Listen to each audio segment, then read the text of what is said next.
Thank you again for joining Embark's Upskill series, where our team of NDIS navigators aim to increase the capacity of individuals assisting people living with psychosocial disability gain access to the NDIS. In this segment, we're going to look at using the key phrases to your advantage when writing an NDIS application.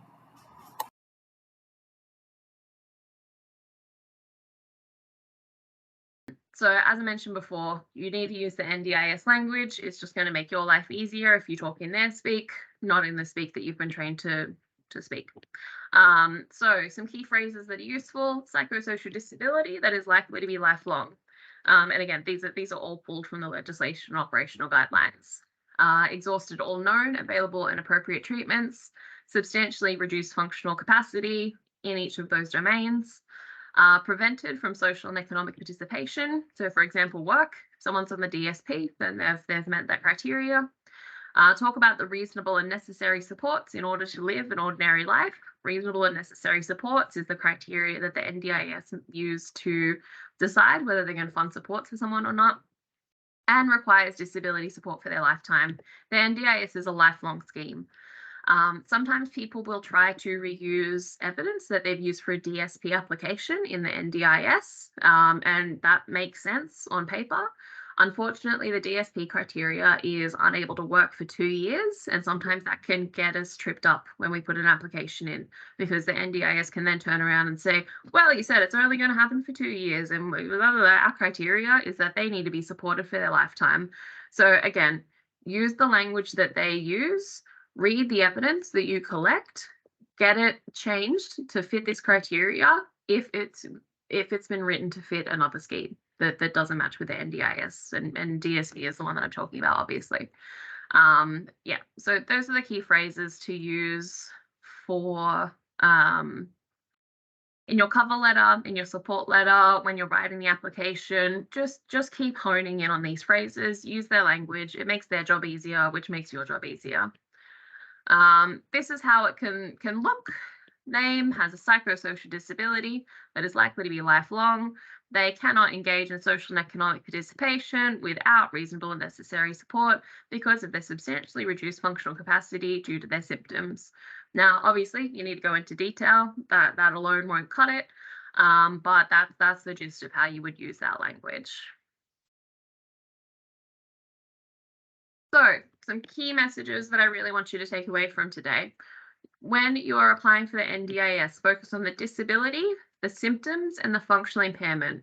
Don't bring in issues which aren't disabilities or which are the domain of another system. For example, health, welfare, transport, language barriers, etc. They're not disabilities. Don't put them in there. One thing that I often run up against, even when I've explained this information to people, is that they'll go, but this person really needs it, and XYZ has happened to them in their life, and XYZ is happening to them now. And that's horrible, of course, that's terrible. And we want to get that person support. But all of that, the suffering and the trauma and everything that someone's gone through is not a part of the access criteria. If you want to detail that, sure, go ahead. But just be aware that it's not going to help you to access the scheme. What is going to help you to access the scheme is writing evidence that proves that they have substantial functional impairment. That's what you need to focus on. What are their substantial functional impairments? What they've gone through in the past, what they're going through now, isn't relevant to the application. Put it in if it helps to provide context for the person and understand them and explain their life, but it isn't impairment, it isn't functional information. So again, I just really need to hit that home because lots of people get kind of caught up in there. There is a difference between those two kinds of stories, to those two kinds of information. When you are putting your application in, the evidence needs to be current, it needs to be consistent, it needs to be concise, and it needs to focus on permanence and functional impairments.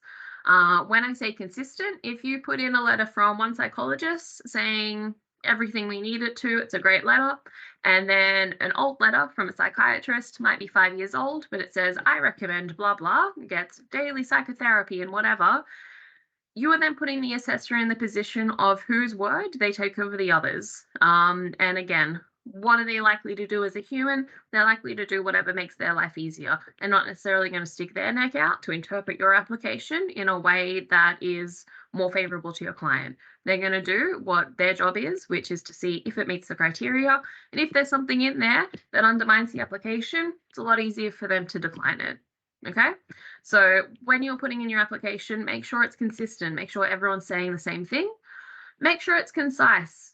The more you say, the more likely you are to be bringing in things that aren't disability related, like health conditions, past experiences, poverty, that kind of thing. So try to keep it focused just on what we are trying to do, which is meet the access criteria. Don't do a kitchen sink application. So don't include evidence that's old, inconsistent, useless. And by useless, I mean referral letters. Sometimes we get referral letters and that doesn't help us at all. All we know is that a referral letter was sent to someone. We don't know what the treatments were. We don't know what the outcomes were. We don't know how long they saw them, all of that kind of stuff.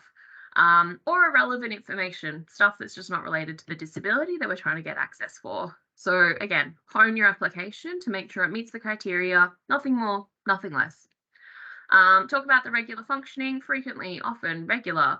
Don't focus on episodic functioning. When unwell, on a bad day, they take that as being an acute episode, even if it's not. That's what they interpret it as, and they say that's the domain of health, not their responsibility, not going to get into the scheme. And again, use deficit-based language. Cannot do, is unable, requires support. Not how we would usually talk. And just want to acknowledge it's uncomfortable talking in this way. It's not what I would choose. But at the end of the day, it's my job to help people access the scheme. It's my job to help people get support. And so I have to play ball. I don't have the power to change the NDIS. If I did, there would be a whole bunch of things that I would do. I don't have that power. So what I need to do is understand what the NDIS rules are, play within those rules. So recovery, soft language is not going to help me in this case. Has difficulties, can struggle, would benefit. Not a substantial functional impairment. We need to use concrete, deficit-based language, as uncomfortable as that is.